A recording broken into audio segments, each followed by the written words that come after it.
it's really about where you want to end up and again what drives you. I think if business is what drives you, you go another way. If communication at its heart is something that drives you, you can take another route. So you need to be adaptable and you need to gel well with different kind of people and be a leader. When you work across industries, your foundations and your concepts get stronger because you really have to apply them in very different realities. True Right. pristine content marketing is just like a product. It's about solving a consumer problem.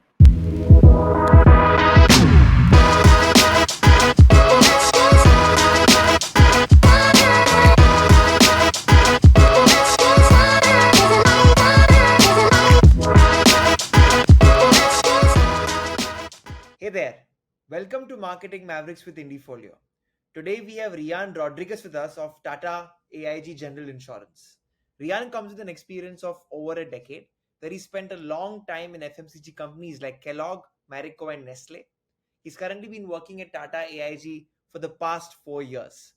I'm excited to unpack marketing with him, understand FMCG as well as BFSI, and also get a lot of advice for young marketers today. Hey Rian, thanks for your time and welcome to the podcast. Hi, Kavan. Thank you for having me on the podcast. I'm very excited to have a conversation with you. I think when I look at your career, you've worked with a fantastic, institution. You've gone ahead and worked with very exciting brands, and I think a lot of people here can learn a lot from your journey. So that's the first question. I think you did engineering, Yes. and then I think you also were in the market for I think a year or two, and then you decided to switch to marketing. So what was the story there? The story in short is that I was confused in figuring it out. Yeah, I know it wasn't a very linear career path. Like you rightly said, started off with engineering and, a mixture of engineering because I studied mechanical and then worked in IT for a couple of years. I think marketing just happened in that sense. When I went for my MBA, I was asked that question very often. What is it that you want to do? And the honest answer was I'm not really sure. I want to run a business. I want to be part of a business, run a P&L. Those are the kind of answers that I had. And marketing and FMCG came up as an option because that's a place where you sort of own the P&L, you lead the business, and that's how marketing in a way happened. And that's how I kind of started off in that career. But I would like to ask you like what leads to that trigger, right? Because often sometimes people are not fully sure if they love their job. Sometimes I feel people think there's something's gonna come to them. Sometimes I've seen people who just execute. So when is it that you decide that okay, this is not the right thing for me probably? Right. So I mean, see signals. I mean, it all starts with figuring out what gives you a high, what gives you a kick. Somewhere down the line, I realized that building something, now it could be a brand, it could be a company, it could be a business, whatever it is, excited me at some level. And I was not sure that I would get that in a software development role. Even if it were to come, it would be a fair distance down the line, and that's what prompted even a thought of a career switch. Now, see, the thing is, marketing is often spoken about in terms of communication, right? And no doubt that is one of the anchors of the career, so to speak. But within the consumer products, the FMCG line of industry, it is a business uh, vertical, right? And I think that is what sort of attracted me to the stream. To be honest, see, we are all consumers. We were all consumers before we became marketers. So were the other receiving end of advertising and communication, right? Always had an opinion, always found it interesting, but it's only when you cross over to the other side that you understand what goes into it, the technicalities, the numbers, etc., right? And the fact that it actually is important for business, right? And I think that's when I started learning it and grasping it, and kind of went on from there. Fantastic. Another question I had for you in your journey initially was that you did a PGDM from IIM Ahmedabad, and often I've seen the advice going in the market that if you are not doing it from a tier A college, you don't bother about getting into marketing.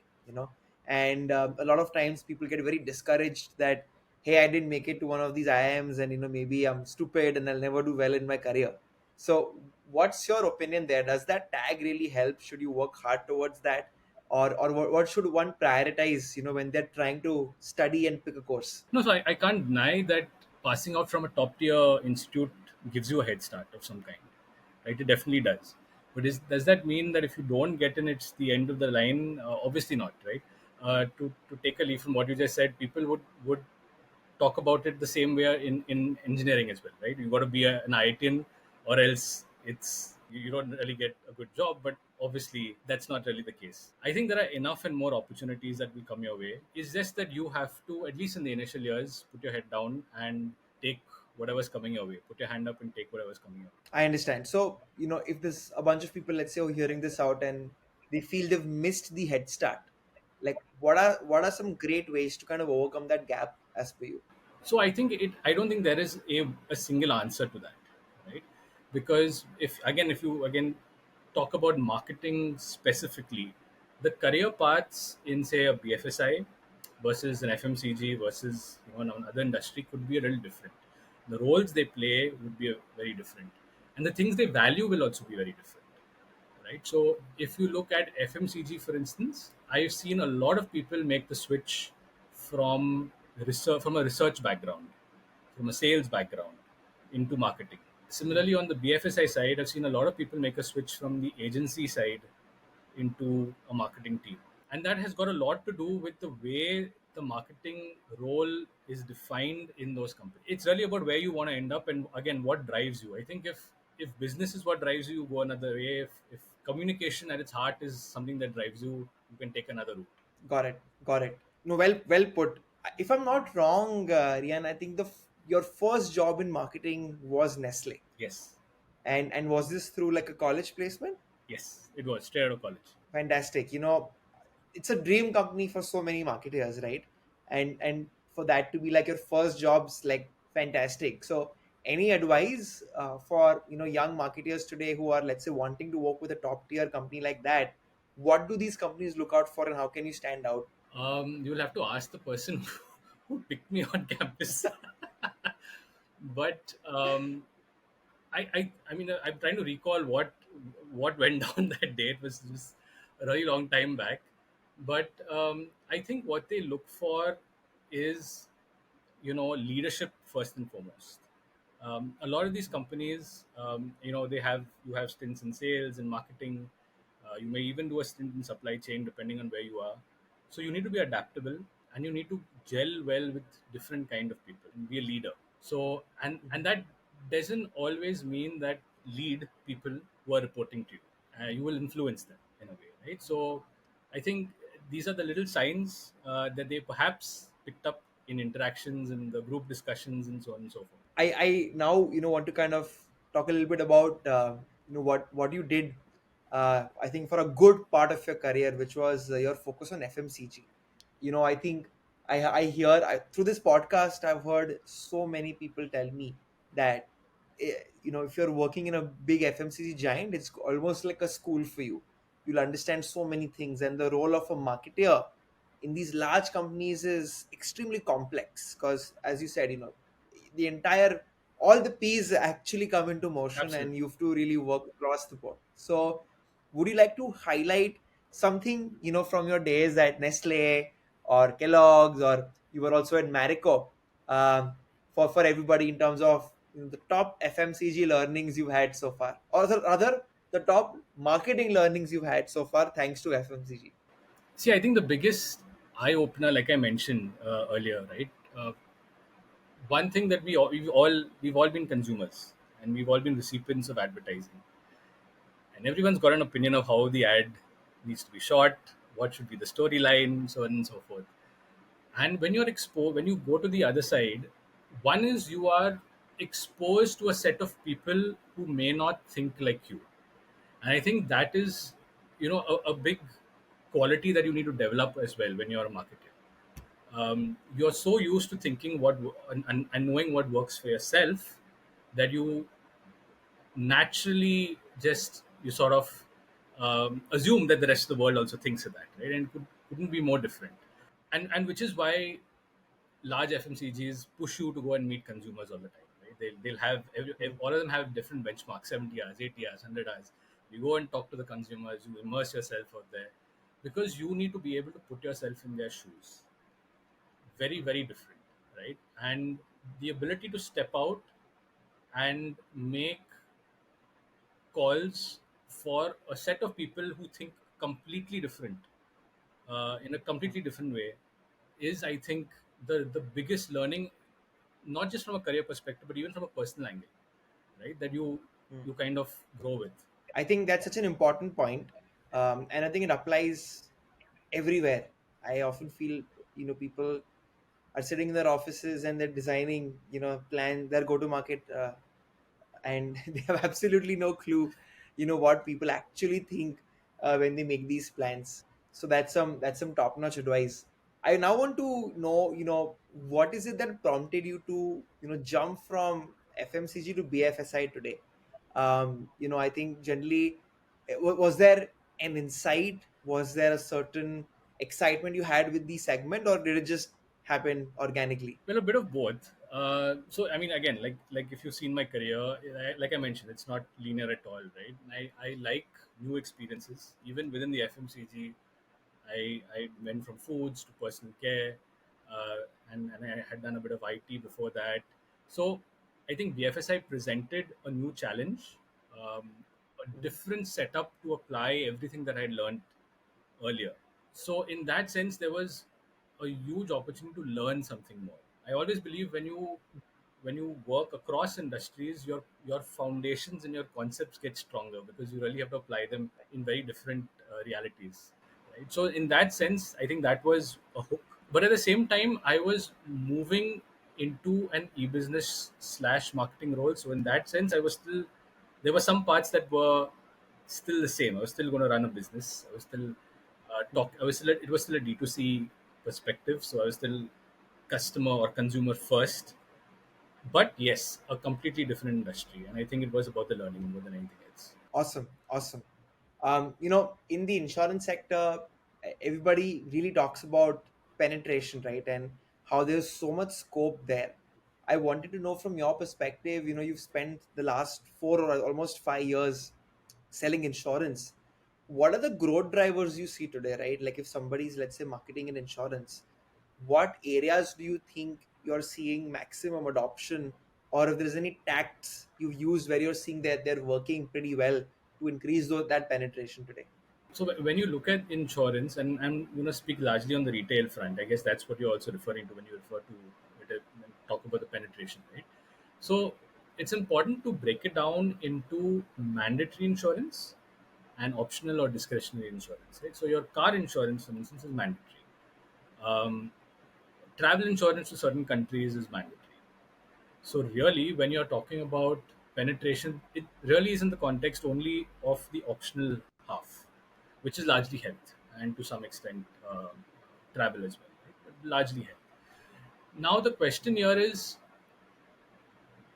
what would drive insurance and insurance penetration in health, right? So definitely the triggers that we see for health insurance adoption are sort of congruent with life stages. So, typically, an increase in responsibility, a feeling of vulnerability, is what pushes people towards health insurance, right? I mean, I was brand manager on Kellogg Oats.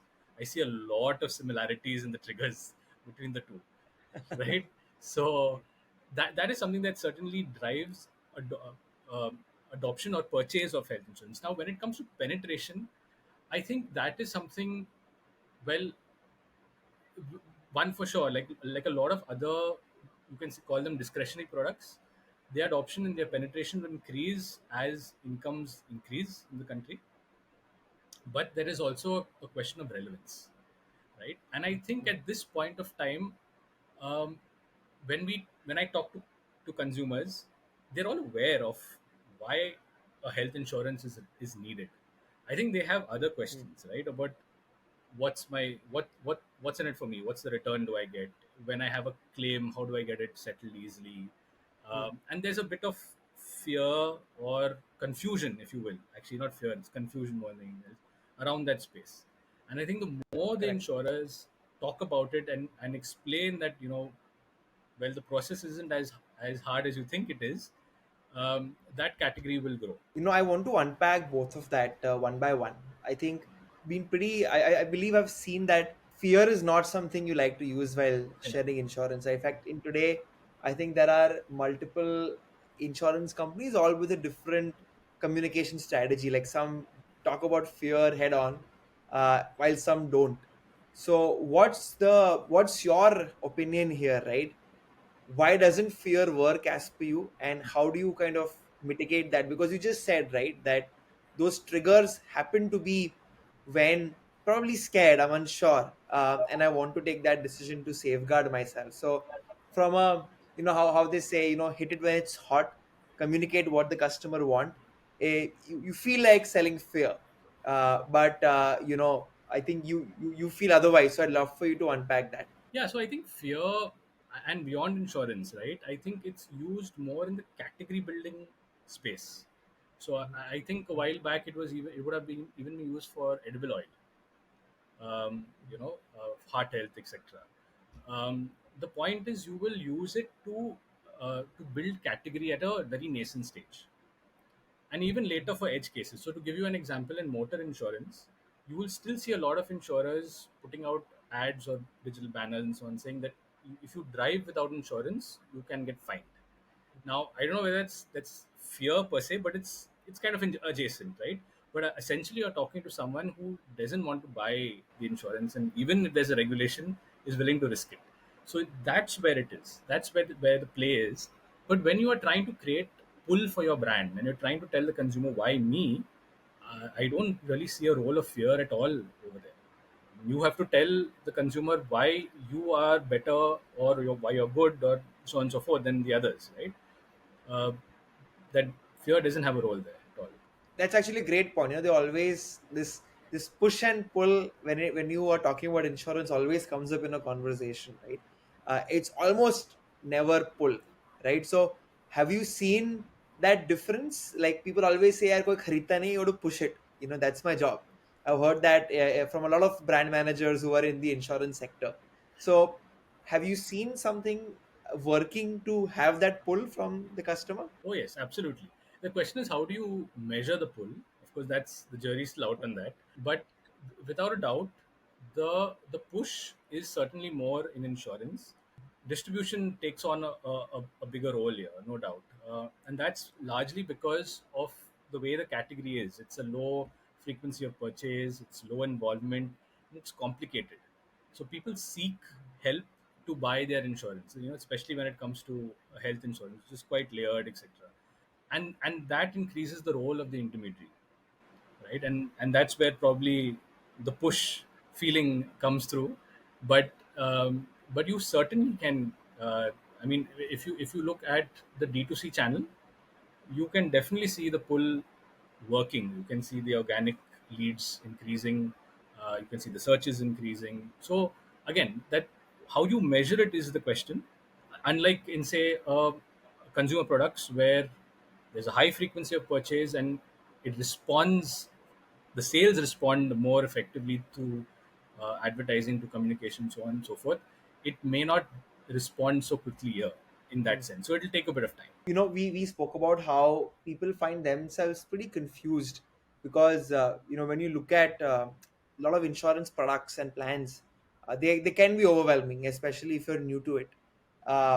And I thought this is a great opportunity to ask you a question around content marketing. And even if I kind of move away from insurance for a second, because a lot of times content marketing in the B2B realm, right, is boring.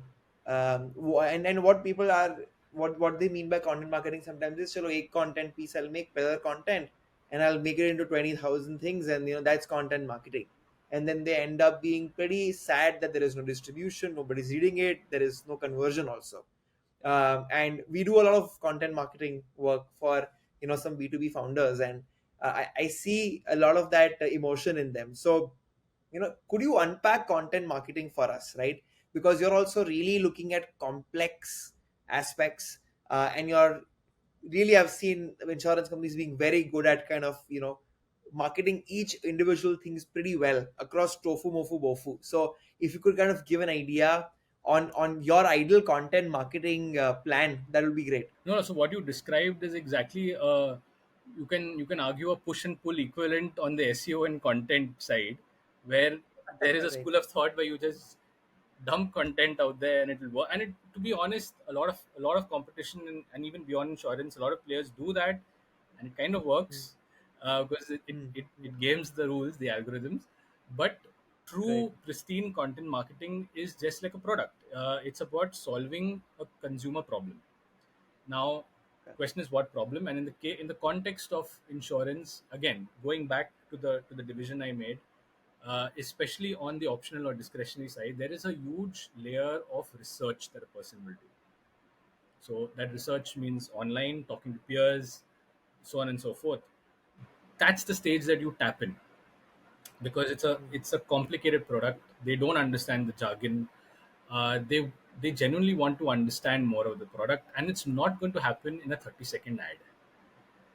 It takes a lot of time, and anything from calculators to definitions, anything that can make a person understand. Obviously they'll have some idea, product, but what does the jargon mean per se, right? Even before they can compare between insurers, they need to understand that. The next part is, of course, understanding what the insurer has on offer, right? And this does not happen in any kind of short form content. It doesn't have you cannot explain this in a 30-second or a 45-second ad. It needs to be over pages and pages, blog pages. The best way is if they get on a call and have a conversation with an agent, right? So really, what you do from an advertising construct is merely to push them to ask the right question. Hmm. You should get them thinking. In anything that is short form, they should be thinking, okay, maybe I need to research this a little more, and then let the content take over from there. You mentioned like you may not be able to kind of convince or educate over a 30-second reel. What's generally the social media strategy then for an insurance player? Like, where does that come in and how does that help you? Social media is a tough one to crack because I mean, the construct has also changed over the years. Community building as a concept has changed on social media over the years. Uh, Today, what we hope to do through social media, and when I say social media again, I'm talking about organic, not Yeah. no, yeah, the organic side, is really to keep engaging with prospective consumers. And when I say engaging, it's about being a little edgy, and I'll tell you why. Because nobody really wants to follow a page, a brand in the BFSI space, right? You will follow football clubs and pop stars and so on and so forth, but not Correct. necessarily a BFSI brand. It's very difficult to cut through, and we keep using slightly edgy communication in the hope that it'll get noticed, driving, of Hmm. course, home the same message that we want to do in the overarching campaign. But yeah, it's perhaps the toughest one in the entire mix to crack. But like, does it help you just drive top level awareness, or do you see that because there's so much of a rise of these influencers, right? And like that's a space where like I got introduced to, or I wouldn't say introduced, but I got serious about, let's say, even insurance maybe a couple of years ago when a lot of these content creators are talking about smart hacks and interesting things you should think about. And I'm 28 now. I was 23, 24. So it was that time where I was like, okay, I have to start deciding what the hell all these things are. So I wanted to know, like, does it help you drive like awareness, or are you doing what's the objective behind social? See, again, when you talk about using influencers, that's when you really get reach. Otherwise organic social media, no, you don't get that kind of reach. It's just engagement. Influencers is Hmm. something that we've been a little cautious with because you know i again the industry is fairly regulated, and you want them to adhere to a particular script, Right. and going too far to the left or right could land you in trouble. So we you know, we prefer to use them sparingly. But yes, Mhm. once you do that, it does give you a bit of a boost in terms of reach. And depending on how you use them as well, the story that they put out, it could help again in decoding or deciphering some of that jargon and explaining to people how the process actually works. Again, going back to Mhm. the content and the research phase and so on and so forth. But again, even that will not be enough. Again, it's just an appetizer for a longer form of content. You also mentioned agents some time ago, and you know, maybe 20 years ago, everybody is trying to leverage technology to remove the middleman, you know. But here I see insurance companies doubling down. Like there's always a race every year to be like, how many insurance agents can we, hire and cater to? Why is it that the agent is so important to the entire buyer journey in your segment? Yeah. So again, going back, when you were talking about fear and category building and so on and so forth, and I mentioned that consumers call out different things today, right? Today, what if you look at something like health insurance, what they really want is simplicity and ease of claims, right? Um, Now, simplicity, when I say simplicity is what they voice out, but really what they want to do is understand the product, right? They find it complicated. That's the first role of a middleman or an agent or an intermediary, right? To Hmm. decode the product. The second reason a lot of consumers gravitate towards the intermediary is because they believe that the agent, the broker, will help them at the time of claims, Hmm. because again it's a complicated process. You might be in the hospital, so on and so forth. And Correct. these are the two things that kind of leverage the channel in this industry a little more, right? So Understood. it's not a company push, it's a consumer ask. That's a good way to put it. Would you feel that like it's ever going to be a possibility that with AI coming in, that a priority for an insurance company would be to eliminate them, or would it be something on the opposite side as to, hey, we'll empower our agents with more technology so they can sell better? So I don't know if AI is ready for that yet. Obviously it's getting there. Mhm. I mean, everyone talks about using AI. The term, quite frankly, the term is used quite indiscriminately, if you ask me. But really, it's about mimicking human intelligence, if I were to put it very, very broadly, right? And in Right. this context that you just asked, can AI have that conversation with the end consumer about product and answer all their queries? Perhaps not yet, right? Mhm. Can it assist? Maybe. Can it assist Mhm. us to give to churn out better content? Perhaps. But is it that silver bullet that is the answer to everything? No, not yet. It You definitely need a bit of human intervention, and quite frankly, consumers will also get a little more confidence if there is human intervention, because Mhm. that's what they want. True. They want someone to be around and explaining to them and being around when they need them, right? So that's the ask essentially. I want to now jump into an exciting campaign you recently did.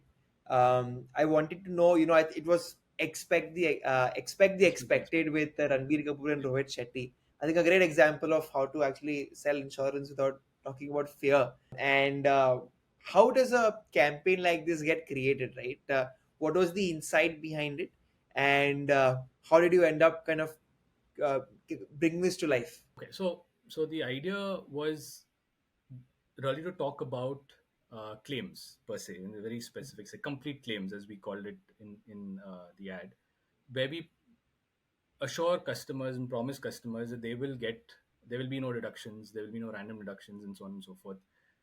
So you can expect complete claims from Tata AG. And like I mentioned earlier, this is a pain point.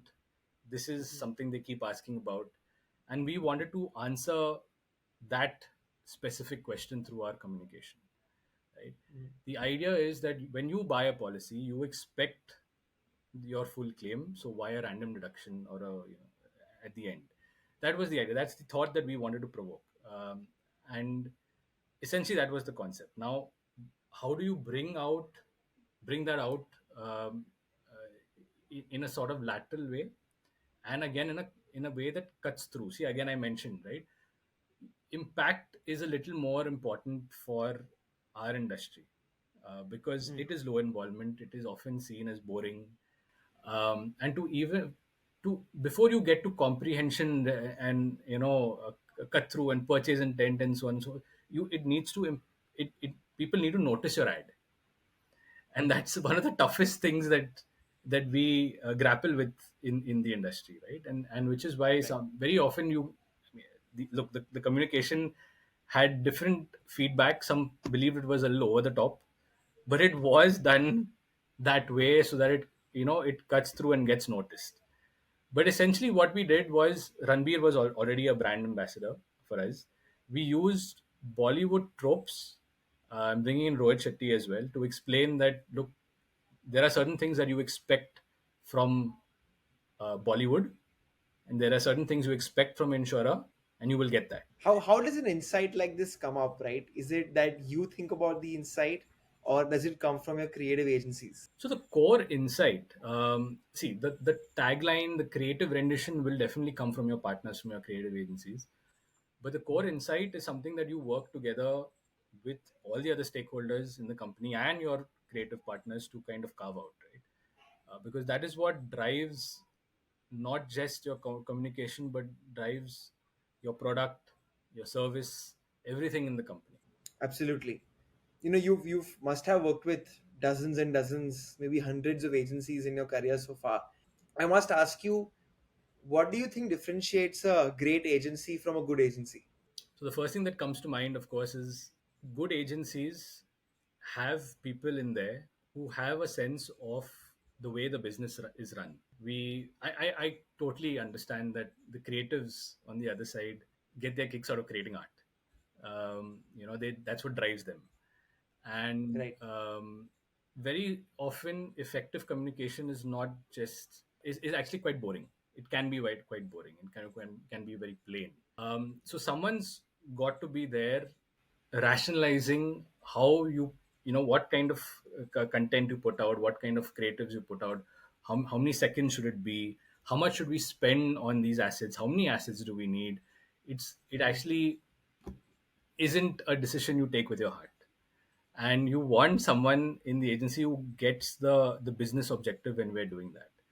The second thing that I think differentiates good agencies is the fact that they are able to work with other agencies, be it media or PR and so on and so forth, lead them into a wholesome integrated plan, Hmm. right? Because a campaign is not about, again, putting out a 30-second ad and a print ad. It's a lot more than that, right? And you need everyone on board with the creative thought and how it's going to come to life. The format it's put out in also matters a lot, right? It can completely destroy Right. the creative idea. So you have to work with multiple agencies at the same time, and that ability to work with everyone and lead them is again a very, very important thing. We are a network of a lot of like consultants and creative agencies. So I was like, this is a golden opportunity to ask you this. I'm also seeing a lot of chatter around how people say that it's the end of retainers.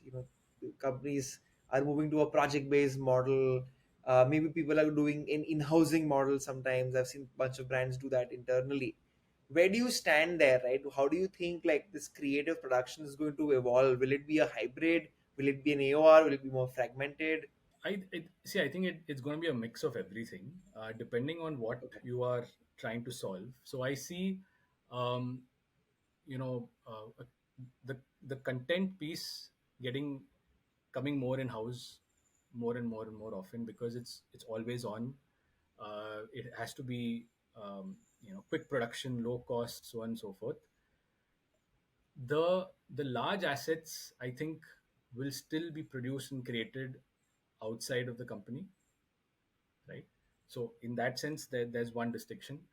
When it comes to retainer and project, again, it really is about how you're structured, right? I mean, I know a lot of companies that take the project route, but then they have another creative stack, if you will, that will handle um, any kind of communication requirements through the year, maybe more tactical Hmm. ones, right? So it's Hmm. it's about splitting strategic, tactical, and so on and so forth.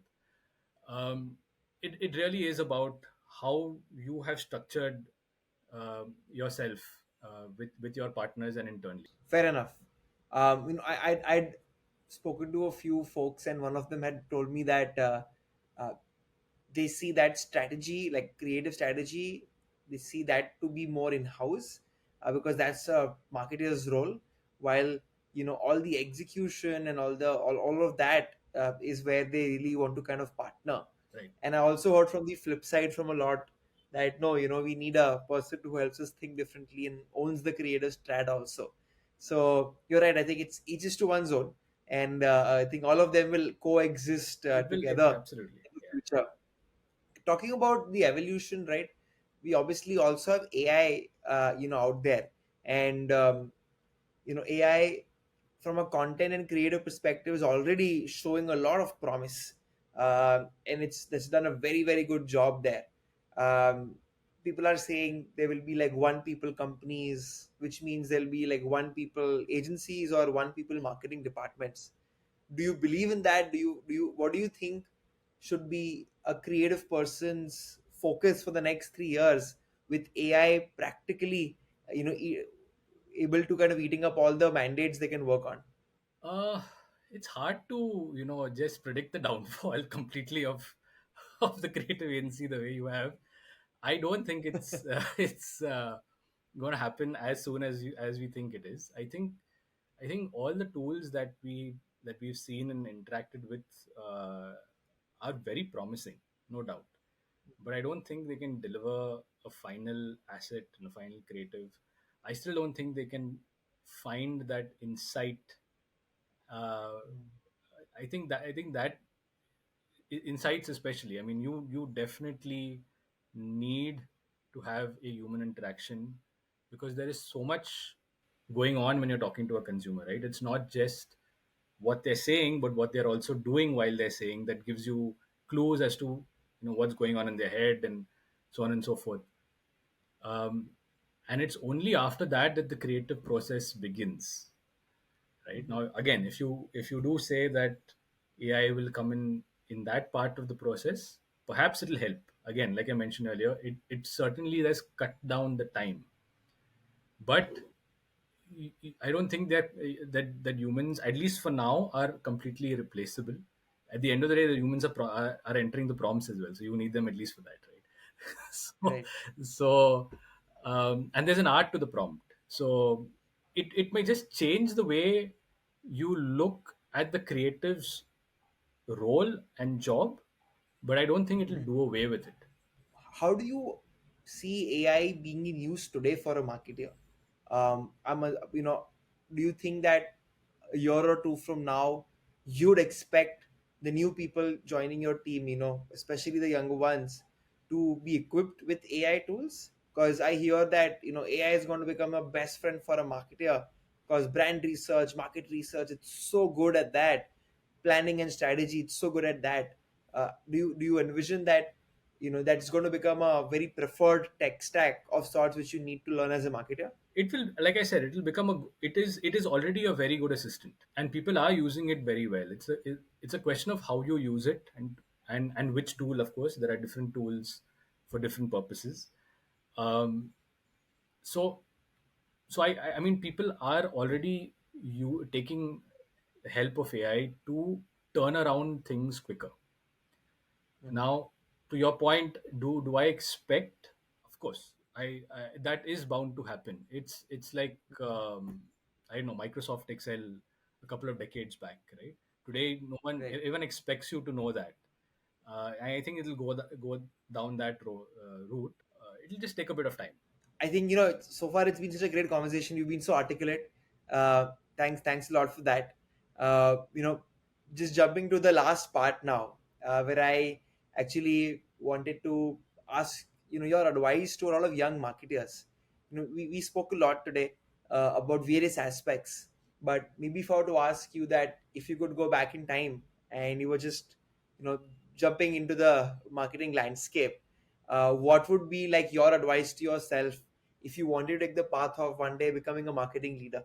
So the only thing that I would do differently, marketing or otherwise, is I would do a few more internships. I think that was something that at least my generation ignored a bit. I see that A lot of the new ones coming in have done a lot more internships, and it's a very good thing. Um, it definitely gives you a feel of the actual job rather than just reading Hmm. about it in a classroom or learning about it from a friend and so on and so forth. Even short stints, 2 to 3 months, give you a flavor of the job, of the role, of what the company is all about. And I definitely recommend that as a route for anyone who is confused, thinking about it. You never know, you might have a completely different idea of what it actually is, right? About what the Right. role is, and you will discover it only when you. Absolutely. I think that's some brilliant advice. Um, I keep on quoting Mike Tyson here, where he always says that you can be prepared all you want for a fight, you'll get punched in the face. And I really relate to that. That till you don't do it, you will not know if it's good for you. So I think that's really good advice. Thanks a lot for that. And that's our time. It was such a pleasure. I hope you had a good time. Absolutely, Kavan. Thank you so much again for inviting me to the podcast. Some great conversation. Like I said, had me thinking a while for some of those questions. So thank you so much. Awesome, awesome. I'm glad, and for everybody who stuck along, thank you so much for tuning in. If you'd like another marketing leader like Rian soon, please like, share, and subscribe, and an episode will come out very, very soon.